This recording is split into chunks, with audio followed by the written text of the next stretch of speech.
Cockroach আন্দোলনে নড়বড়ে মোদির গদি, সরকার পতনের জল্পনায় তোলপাড় ভারত। দক্ষিণ এশিয়ায় লেগেছে বিপ্লবের হাওয়া।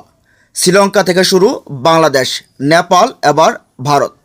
ঢাকা শাহবাগ একই পরিস্থিতি, দিল্লির যন্তর মন্তর। বাংলাদেশের বিপ্লবকে অনুসরণ করছেন ভারতের জঞ্জিরা। এর মধ্যে সরকারের সমালোচনা করে শিক্ষামন্ত্রীর পদও দেখছে। শিক্ষার্থীদের এবং ককরোচদের পাশে দাঁড়িয়েছেন বলিউডের তারকারাও। শাহরুখ, সালমান, প্রীতি জিন্তার মতো তারকারাও এসেছেন এবং প্রকাশ রাজের মতো বড় মাপের তারকারাও এসেছেন এই আন্দোলনে। ভারতের রাজনৈতিক অঙ্গনে নতুন করে আলোচনার জন্ম দিয়েছে কথিত ককরোচ আন্দোলন। সামাজিক যোগাযোগ মাধ্যমে এই আন্দোলন নিয়ে নানা দাবি ও ভিডিও পোস্ট ছড়িয়ে পড়েছে। অনেকে বলছেন এই আন্দোলনের কারণে প্রধানমন্ত্রী নরেন্দ্র মোদীর সরকারের উপর চাপ বাড়ছে। এমনকি কেউ কেউ সরকার পতনের আশঙ্কার কথাও তুলে ধরছেন। এরই মধ্যে বিরোধী দলের নেতা রাহুল গান্ধী বলছেন, যতক্ষণ পর্যন্ত নরেন্দ্র মোদী প্রকাশ্যে এসে ছাত্রদের ও ককরোচদের কাছে ক্ষমা না চাইবে এবং শিক্ষামন্ত্রী ধর্মেন্দ্রের পদত্যাগ না করবে, ততক্ষণ পর্যন্ত এই আন্দোলন চালিয়ে যাওয়া হবে।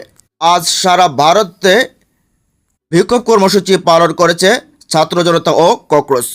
এর মধ্যে আজ আগুনে ঘি ঢাললেন ভারতের প্রধানমন্ত্রী স্বয়ং নরেন্দ্র মোদী। তিনি বলেন, যারা আন্দোলন করছেন তারা মূলত ভারত বিরোধী, দেশ বিরোধী আখ্যা দিয়ে তাদের উপর নির্যাতনের মাত্রাও কিন্তু বাড়ছে। এর মধ্যে দেখা গেছে বিভিন্নখানে সংঘর্ষ হয়েছে পুলিশের সাথে। পুলিশ ছোড়া গুলি ছেড়েছে, টিয়ার সেল এবং জলকামান। শুধু এখানেই শেষ নয়, বিভিন্নভাবে প্রহার করাও শুরু করেছে। আন্দোলনের গতিও বেড়েছে। বাংলাদেশের মতো ভারতের জঞ্জিরাও একের পর এক প্রতিরোধ করে যাচ্ছে।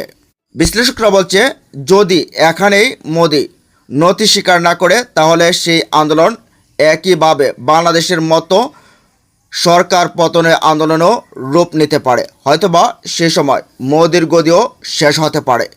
ভারতের এই ককরোচ ও ছাত্রছাত্রীদের আন্দোলন শুধু ভারতের মধ্যেই সীমাবদ্ধ নেই। এর মধ্যে যুক্তরাজ্য সহ বিভিন্ন দেশের দূতাবাসের সামনেও এই নিয়ে প্রতিবাদ শুরু হয়েছে।